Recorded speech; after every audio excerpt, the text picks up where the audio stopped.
없고 계획도 없고 지식도 없고 지혜도 없음이니라. 아멘. 추석 명절 잘 보내고 계십니까? 명절이 대체 휴일까지 해서 내일까지 이어지는 그 명절을 통해서 가족과 친지 간의 따뜻한 사랑과 온기가 느껴지는 모임들 많이 가지기 바라고요. 그 만남들을 끝낸 분들은 휴식도 가지고 쉼의 시간들을 가지면 좋겠습니다. 저는 부산에 어머님을 뵙고 왔고, 어제는 이제 주일을 준비한다고 금요일 날 다녀왔고요. 또 오늘 이제 오후 예배를 마치고 나면 또 이제 장인어른 계시는 원주로 다녀올 그런 생각을 가지고 있습니다. 여러분 명절 남은 시간들 잘 보내시기 바라고요. 무엇보다 여러분 복된 인생을 모두가 사시기를 바랍니다. 행복한 인생, 복된 인생이 여러분의 삶이 되기를 바랍니다. 복된 인생이 어떤 인생일까? 사람들이 여러 가지 이야기할 수 있겠지만은 오늘 전도자의 말을 따르면 자신의 삶을 살아가는 것이다 라고 볼 수가 있겠습니다. 그래서 오늘 설교 제목도 너의 삶을 살아라 라고 그렇게 이야기를 했는데요. 자기에게 주어진 그 삶을 사는 것, 그래서 그 삶을 만족하며 하나님이 주시는 그 분복이라고 여기면서 그 가운데서 감사하며 누리며 즐거워하며 하나님 앞에 기쁨으로 사는 것, 그게 바로 자신의 삶을 사는 것이고, 그게 바로 복된 인생의 모습인 겁니다. 너의 삶을 살아라, 아주 멋지고 아주 우리를 자유롭게 하는 제목인데, 여러분 어느 정도 우리의 삶을 살다 보면 나의 삶을 살고 싶은데 그것을 방해하는 방해물들이 존재합니다. 여러분의 삶을 사는데 무엇이 여러분을 방해합니까?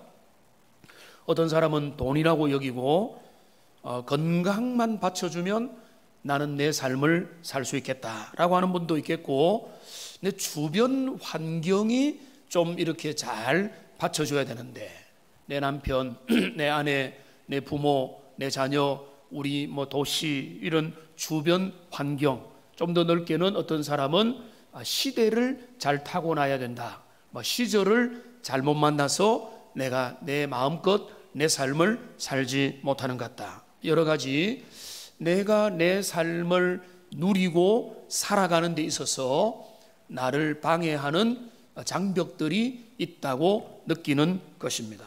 실제로 주변을 보면은요, 믿지 않는 사람들은 대부분이고 많은 사람들이 인생 불만을 가지고 있습니다.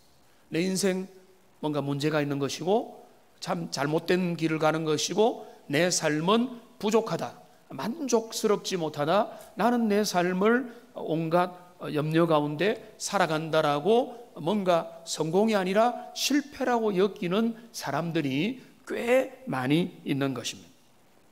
자, 그래서 그 실패의 요인들을 주변에 있는 여러 가지로 바라보는데요, 오늘 전도서 9장을 보면 전도자는 이런 물질이든지 건강이든지 인간관계든지 주변 조건이든지 그 시대든지 이런 어떤 장애물이 아니라 모든 인생이 맞닥뜨려야 될 너무나 중대한 그 장애물에 대한 이야기를 오늘 하고 있습니다. 그게 오늘 전도서 9장의 10절까지의 주제인데요, 그 장애는 뭔가 하면 누구에게 다가오는 그 장애는 바로 죽음이라고 하는 그 장애물입니다. 여러분, 이 죽음, 사망, 우리가 죽는다라고 하는 이 죽음 앞에 서 있다라고 하는 이것이야말로 우리가 참된 인생, 정말로 즐겁고 자유하며 누리는 인생의 최고의 장벽이라는 것을 우리가 인정하지 않을 수가 없는 것입니다. 정말로 철없는 어린애 아이를 제외하고는 우리가 이성을 가지고 생각을 하고 자각을 하고 사고를 가지고 살아가는 그 순간부터 우리는 가까운 사람이나 여러 가지 뉴스나 소문을 통해서 죽음에 대한 소식들을 접하게 되는 것입니다.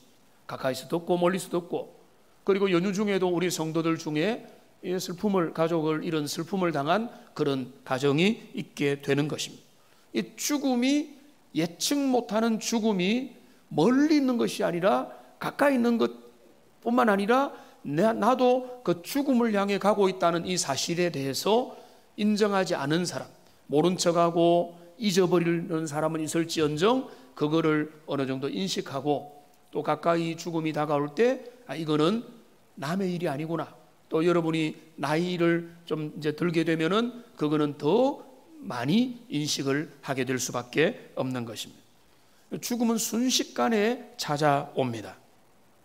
얼마 전에 있었던 태풍 흰남노에 의해서 예상치 못하는 피해, 전국적으로 볼 때는요, 제가 아침에 그 예보를 볼 때는 사실은 너무나 많은 경고들을 했기 때문에 이번에 피해가 큰 피해 없이 그때 실종자 1명 정도 됐다라고 하는 그 아침 뉴스를 볼 때까지만 해도 큰 문제 없이 넘어갈 거다라고 생각을 하고, 오히려 우리가 이제 조심을 하고 그리고 비바람 치고 넘어갔으니 감사하다라고 했는데, 지금 이제 포항 쪽에 이제 물난리가 크게 일어났습니다. 우리 교단의 교회들에도 침수 피해를 일부 입었고, 어떤 저기 경북 쪽에는 사과나무가 다 엎어져 가지고 큰 피해를 입었다는 그 사진도 봤는데요. 너무나 우리 전 국민을 가슴 아프게 했던 것은 그 이제 포항의 한 아파트의 지하 주차장에 물이 들어차서 거기서 많은 사람이 죽었다는 사실입니다. 근데 그 중에 우리가 이제 절망 가운데도 희망을 찾고자 하는 게 인생의 사람의 본능이니까 두 사람이 그 기적과 같이 살아난 거죠. 그래서 그 가운데도 정말로 환호하면서 그래도 기적은 일어나는구나 했는데, 그런데 그 중에서 또다시 더 슬픔이 가중되는 그 스토리를 우리가 듣게 되었습니다. 거기서 살아난 그 여성이 이제 알고 보니까 사연이 뭡니까? 그 여성은 수영을 못해서 이제 정말로 긴박한 상황 가운데서 중학생 아들, 수영을 배운 그 아들에게 너가 이제 가라. 이제는 나가지 않으면 안 된다. 나는 나갈 수가 없다라고 하면서 이 아들을 먼저 보냈다는. 이 아들은 엄마, 나를 키워줘서 너무 고맙습니다 라고 인사를 하고는 수영을 하고 나갔으나 이 아이는 살아나오지 못한 거죠. 그런데 정말로 인생이라는 것은 모르는 게, 수영을 못하여서 그 천장 위에 있는 그 여러 파이프를 붙잡고 그 위에서 겨우 숨을 쉬고 견디고 있었고, 그러면 죽는다 생각을 했겠죠. 그런 이 여인은 살아남은. 그러니까 우리가 그 정말로 재난의 와중에도 살아남았기 때문에 기쁘다 해야 될 그 순간에 이 여인은, 제가 어젠가 그제도 보니까 아들의 죽음의 소식을 차마 어머니에게 전달하지 못했다. 충격이 너무 클까봐 그런 이야기를 들었던 것입니다. 그러니까 이런 이야기들을 우리가 가까이서 들으면, 그리고 우리의 가까운 사랑하는 사람을 먼저 천국에 보내는 일들이 일어나면, 이 죽음이라는 장벽은 우리를 너무나 크게 가로막는, 그러니까 여러분 중에 어른이라면, 이제 나이가 들었다면, 청년이 된다면 내가 언젠간 죽겠구나, 한 70이 되면 80이 되면 나는 80까지 살까? 나는 그렇게 원하지는 않지만은 100세를 살 수 있는데 예측을 하는 거죠. 근데 이것도 우리가 예측을 하면서 인생의 숙명으로 받아들이는데, 이 7, 80, 100년의 인생이 아니라 순간순간 사건과 사고를 통해서 죽음이라는 게 우리에게 근접해 오는 거니까, 사실은 이 죽음이라고 하는 장벽 앞에 조금만 생각을 해보면 우리의 삶은 정말로 거기에 대한 염려, 그 인생의 너무나 큰 장벽이 우리 앞에 가로놓여 있다는 것입니다. 그래서 성경은 죽음을 뭐라고 이야기했는가 하면 최종 원수라고 불렀습니다. 고린도전서 15장 26절에 보면 이렇게 되어 있습니다. 맨 나중에 멸망받을 원수는 사망이니라. 그러니까 지금 그리스도 예수가 오셔가지고 사망 권세를 최종적으로 완전히 정복할 때까지는 그 죽음이라고 하는 사망이라는 원수는 이 세상 가운데서 여전히 영향력을 발휘하게 될 거라는 것입니다. 이 죽음에 대한 이야기를 오늘 전도자는 뭐라고 표현을 하는가 하면 오늘 2절과 3절에서 모든 사람들이 당해야 되는 일반적인 일이다 라고 하는 그런 표현으로 사용을 하고 있습니다. 오늘 2절을 가만히 보시면 여러분 여러분 항상 수업에 충실해야 되잖아요. 이 말씀을 듣는 시간에 표시를 할 수 있으면 표시를 해도 좋고, 2절에 보면 일반이라고 하는 단어가 3번이나 나와요. 그죠? 모든 사람에게 임하는 모든 것이 일반이라. 의인이든 악인이든 선한 자든 깨끗한 자와 깨끗하지 아니한 자든 제사를 드리든 안 드리든 맹세를 하든 아니든 모두 일반이니 맹세하는 자와 맹세하지기를 무수하는 자가 일반이라. 그 일반이 어떤 거 하면 3절에 나오죠. 모든 사람의 결국은 일반이라 라고 말하는 것입니다. 여기 2절에 3번, 3절에 한 번 나오는 모든 사람들에게 주어지는 일들이 일반이다 라고 하는 것입니다. 자, 일반이라는 것은 두 단어입니다. 하나의 사건이다 이런 거예요.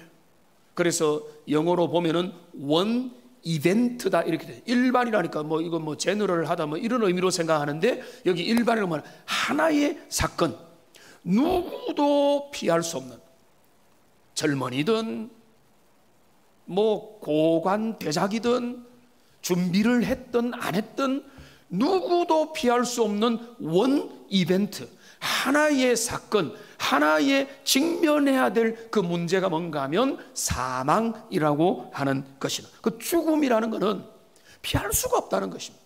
건널 수가 없다는 것입니다. 우리가 그 죽음이라는 것들은 모든 의인이든 악인이든 예배를 잘 드리는 자든 아닌 자든 하나님을 경외하는 자든 주님에게서 멀리 있는 자든 모든 사람에게 이 죽음이라는 시간표는 우리가 알 수도 없는 시간 가운데서 우리들 가까이에 찾아오는 것입니다. 전도자는 이것을 우선 관찰하고 있는 것입니다. 그래서 성경은 뭐라고 이야기합니까? 이 죽음이라는 피할 수 없는 인생의 장벽에 대하여 히브리서 9장 27절에서 이렇게 말을 하고 있는 것입니다. 같이 한번 읽어보겠습니다. 한번 죽는 것은 사람에게 정해진 것이요 그 후에는 심판이 있으니. 한 번 죽는 죽음이라는 것은 정해져 있는 것이고 피할 수 없는 것이고 우리 앞에 기다리고 있는 것이고, 누구나 80, 누구나 90 이게 아니라 순서 없이 경우 없이 여러 가지 다양한 상황 가운데서 죽음이라는 것들이 인생에 휘몰아 닥쳐 온다는 것입니다. 그러니까 지금 일반이라 모든 자에게 다가오는 단일한 사건, 원 이벤트, 하나의 사건, 모두가 피할 수 없는 모든 이에게 적용되는 하나의 장벽, 건널 수 없는 인생의 한계를 발견할 수밖에 없는 그 장벽, 그게 바로 죽음이라는 것입니다. 그런데 이 죽음 이야기를 오늘 하려고 하는 게 아니라 이 죽음 앞에 인생의 모습들, 또 주님이 원하는 삶에 대한 이야기를 오늘 하려고 앞에 이 명절에 어두운 죽음의 이야기를 꺼낸 것입니다. 전도자가 우선은 모든 자에게 임하는 원 이벤트 죽음에 대한 이야기를 하면서 전도자는 이상한 것을 발견했다라고 말하고 있습니다. 그가 그 모든 이 죽음이라고 하는 피할 수 없는 장벽 앞에서 사람들의 삶의 모습을 살펴보니까 3절에서 그는 이런 것을 발견했다는 겁니다. 이것은 해 아래서 행해지는 모든 일 중에 악한 것이니, 너무나 악한 일, 말도 안 되는 일, 허무하고 맹랑하고 이해 안 되는 일들이 있는데, 그건 뭐냐면은 곧이라고 했죠. 뭡니까? 인생의 마음에는 악이 가득하여 그들의 평생에 미친 마음을 품고 있다가 후에는 죽은 자들에게로 돌아가는 것이라. 전도자가 볼 때 정말로 기가 막히는 일이 뭔가 하면, 이 세상에 수많은 사람들이 그들의 마음이 너무나 악한 가운데서 미친 마음을 품고 있다가 그저 허무하게 죽음 앞에 굴복하는 삶을 살더라는 것입니다. 여기 나와 있는 단어들을 보십시오. 악한 마음, 미친 생각, 죽음으로 돌아가는 것. 그러니까 이거는 한마디로 말하면 제 멋대로 자기 소견에 오른 대로 의미 없이, 목적 없이, 인생의 보람 없이 삶의 죽음 앞에서 준비도 안 된 모습으로 그저 아무런 의미 없는 인생을 살다가, 불나방처럼 살다가 허무하게 죽음으로 돌아가 버리는 인생들이 너무 많다는 것을 전도자가 발견하게 된 것입니다. 그들이 왜 그렇게 살아갑니까? 대책이 없기 때문에 그렇습니다. 어쩔 수 없는 현주소 앞에서 저들은 허무 앞에 굴복하는 것입니다. 죽음이라는 장벽을 넘어설 방법이 없기 때문에 인생에 다가오는, 시시각각 다가오는 재난과 죽음과 여러 사망의 공포와, 죽음이 그냥 단일한 사건이지만 죽음이 그냥 죽음이 아니죠. 죽음 이전에 질병이 듭니다. 중병 선언을 받습니다. 사고를 당합니다. 그래서 그 사고와 질병과 고통을 이어서 생로병 이후에 사로 나가기 때문에 그 장벽 앞에서 사람 인생들은 해결책을 찾지 못하고 그들은 그 땅 가운데서 주어진 삶을 그저 살자, 누리자, 즐기자, 만족하자 하면서 그들은 이 땅 가운데서 허무한 인생을 허무하게 날려버리고 해답을 찾지 못하고 출구를 찾지 못하고 죽음의 장벽을 드디어 넘지 못하고 허무 속으로, 절망 속으로 끝으로 달려가 버린다. 그러니까 전도자가 바라볼 때 세상에 수많은 사람들이, 똑똑한 사람이든 돈 많은 사람이든 능력 있는 사람이든 명예로운 사람이든 박사학위가 몇 개 있어도 관계없이 그들의 삶은 허무 앞에, 죽음이라는 장벽 앞에서 너무나 허무하게 미친 생각을 가지고 자기 멋대로 살다가 그냥 사멸해 버리고 말더라. 여기 미친 마음을 품고 평생을 산다는 것은 뭔가 하면 인생의 진짜 의미를 발견하지 못했다, 이런 의미 아니겠습니까? 제 잘난 맛에 살고 자기 그냥 기준에 따라서 내가 내 철학이 맞다라고 생각하면서, 여러분 하나님을 모르는 인생은 그게 당연하죠. 세상 가운데 누구를 믿겠습니까? 내 철학을 믿어야죠. 내 경험을 믿어야죠.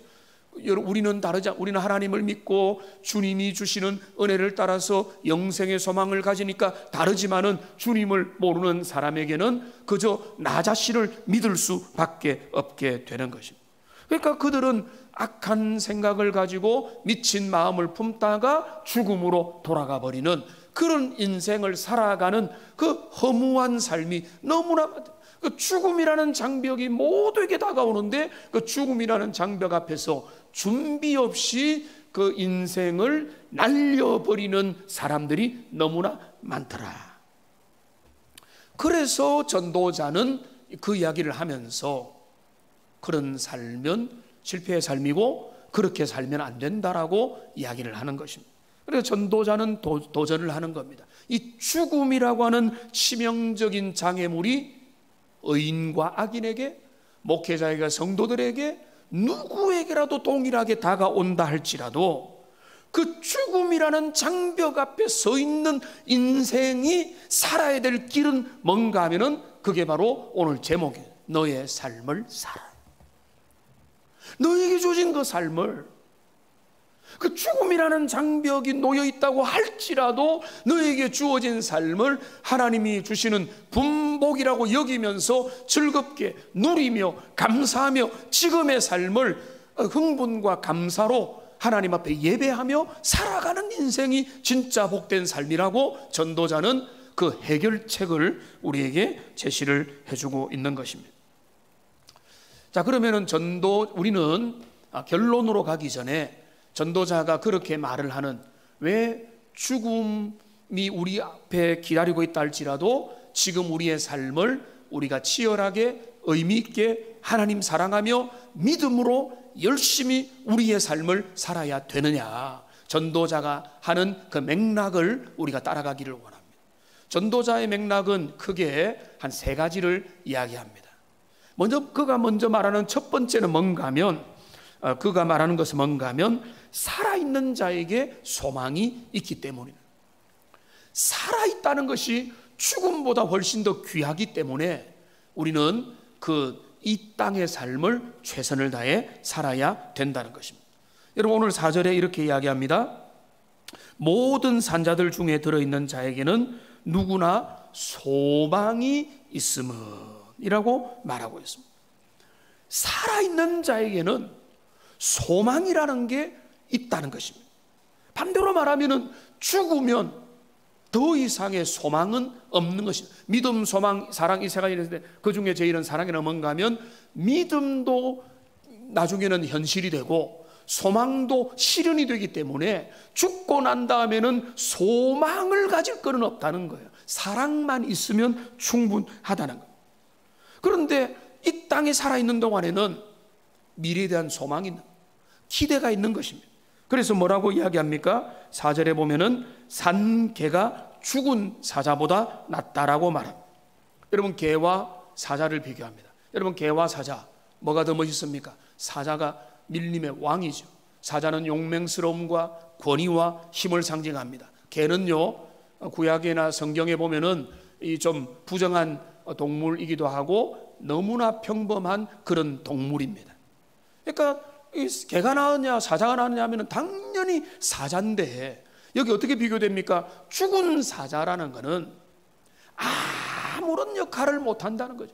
살아있는 개, 그 개는 평범하고 무력하고 무명인 것 같지만은 그가 살아있으므로 그에게 소망이 있다고 이야기를 하는 것입니다. 왜 살아있는 것이 왜 소망이 있느냐? 여기 그 전도자는 설명을 합니다. 5절에 보면 이런 말을 하죠. 산자들은 죽을 줄을 알되 죽은 자들은 아무것도 모르며 그들이 다시는 상을 받지 못하는 것은 그들의 이름이 잊어버린 바 됨이라. 산자는 죽음을 인식하고 그 길을 향해 걸어갈 수 있다는 겁니다. 죽고 나면은 끝이죠. 죽고 나면은 끝이라는 게 영생과 영벌이 없고 영원한 생명이 없다고 하는 게 아니라, 구약에 보면은 죽음 이후의 삶을 자세히 다루지 않기 때문에 그런, 여기서 끝이라는 것은 기회가 없다는 거예요.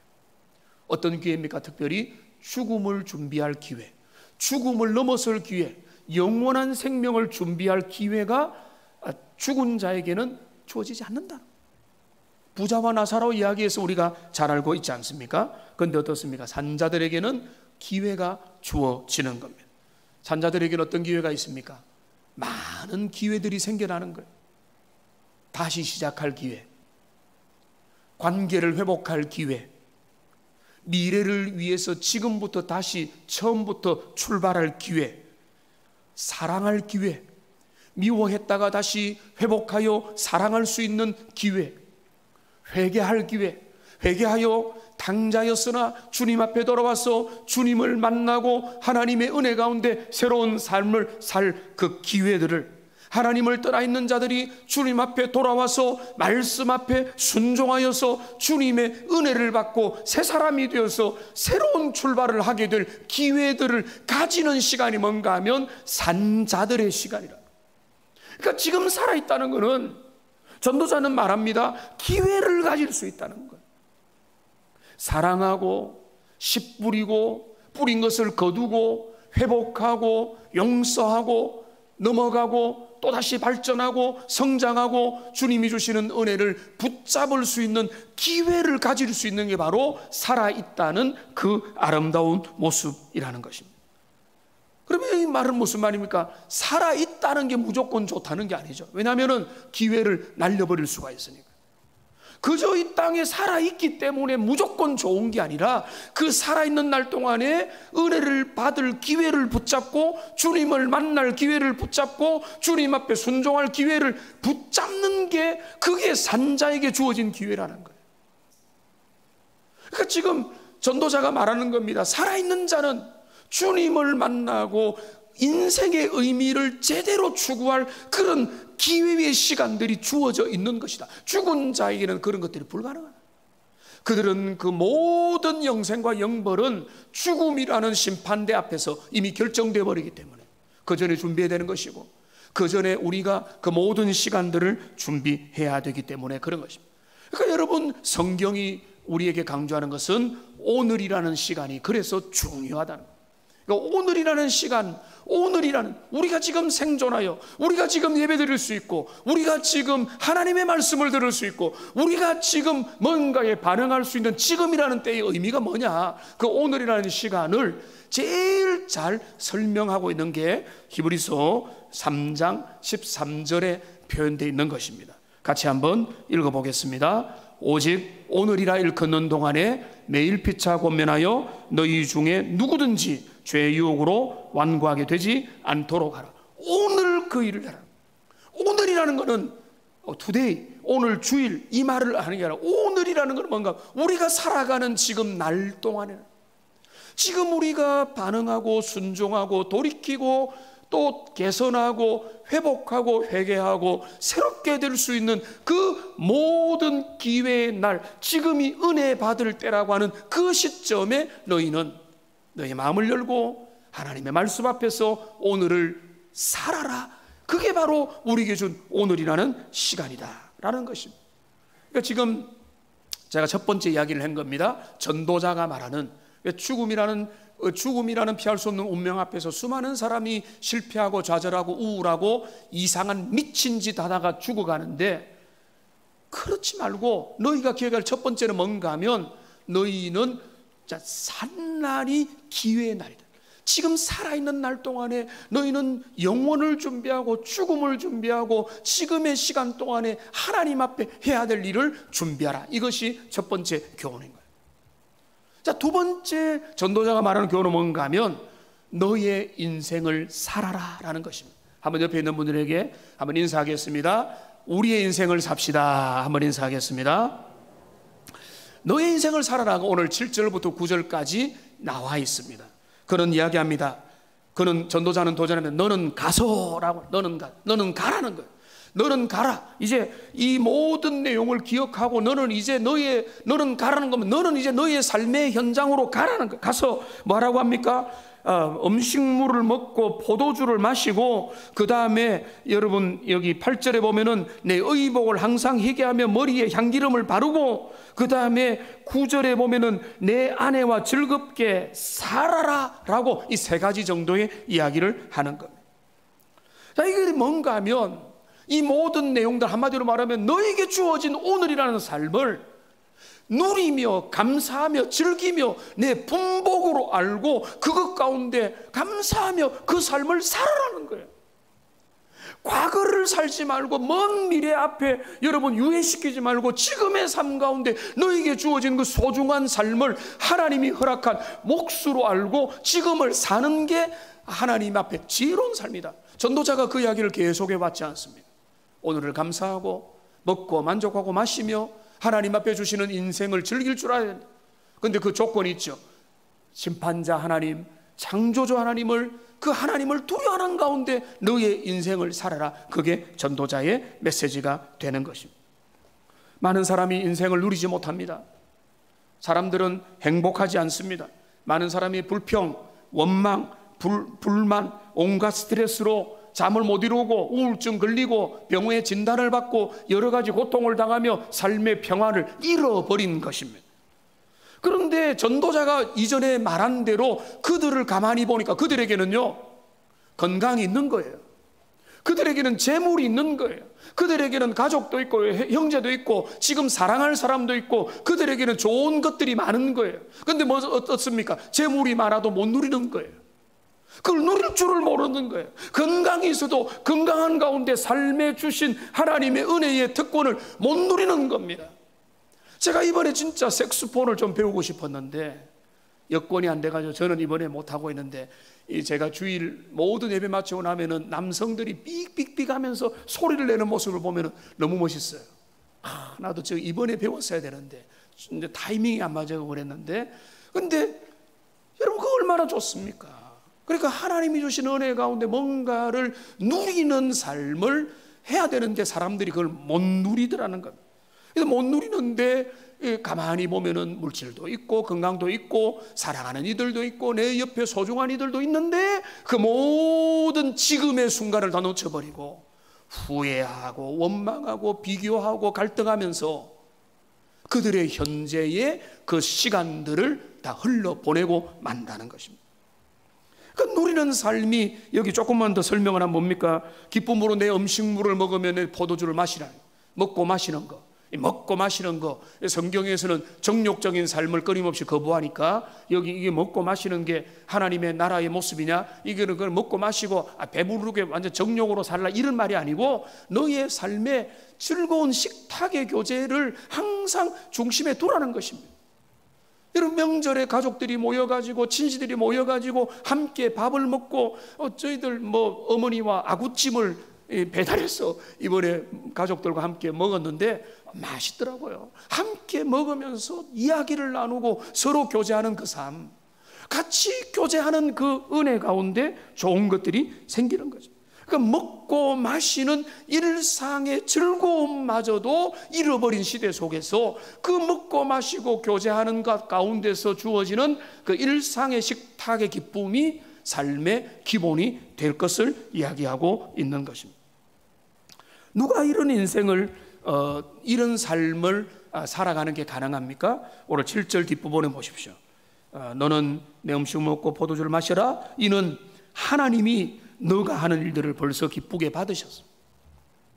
하나님 앞에 두려워하지 말고 주님 앞에 벌벌 떨고 하나님 앞에 꾸중 들을까 100점 받을까 이게 아니라 하나님이 여러분의 인생을 받으시다면 뭔가 하면 하나님의 자녀가 됐다면 자녀로서의 자유와 은혜와 기쁨과 그 가운데서 누리는 그런 어떤 그 자녀됨의 자유를 누리는 삶이 그 가운데 있어야 된다는 거죠.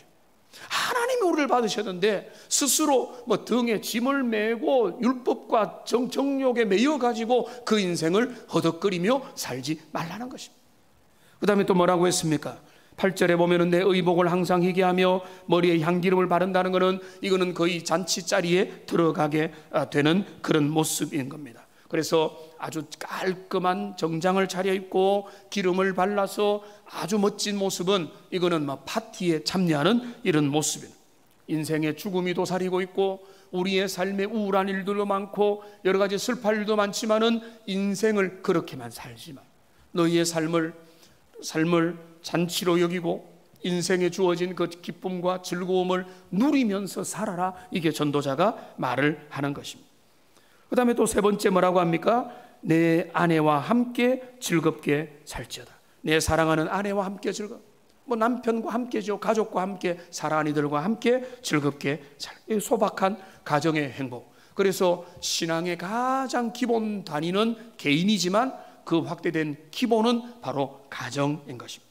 가정을 이루고 그 가운데서 식탁 교제를 하고 함께 대화하고 사랑하고 주고받으며 서로 도우며 인생길을 의지하고 함께 기쁨과 슬픔을 나누고 그 남편과 아내로 즐거워하라. 여기 내 아내로 즐거워하는 것은 성적인 면도 포함되는 것입니다. 하나님이 너에게 허락한 그 성적인 테두리 안에서 함께 즐거워하라. 이게 뭐라고요? 9절에 보면은 내 몫이다라고 말했습니다. 마지막 내 몫이다. 너의 몫이다라는 건 뭔가 하면 하나님이 너에게 허락해 주시는 거예요. 하나님 우리 인생 가운데 이런 삶에 허락하신 각자의 지분과 몫과 기업과 그 어떤 그릇이 있다는 거예요. 하나님이 허락한 몫이라면 그걸 누리는 인생을 너는 살아라라고 전도자는 이야기하고 있는 것입니다. 여러분 아모르 파티 노래 아시죠? 사실 저는 그런 스타일의 노래는 별로 가까이 안 해서 별로 좋아하지는 않는데 워낙 막 시끄럽게 들리면서 아모르 파티 하면서 할 때마다 이게 무슨 말인가 나는 가사도 몰랐는데 근데 그 아모르 파티라고 하는 것은 너무나 좋은 제목입니다. 의미입니다. 아모르 사랑입니다. 사랑. 파티 페이트 운명입니다. 그러니까 아모르 파티는 뭔가 하면 너희 운명을 사랑하라는 거예요. 근데 너희 운명을 사랑하는 말을 사람들이 잘못 들어서 뭐라고 생각하는가 하면은 숙명론으로 받아들여요.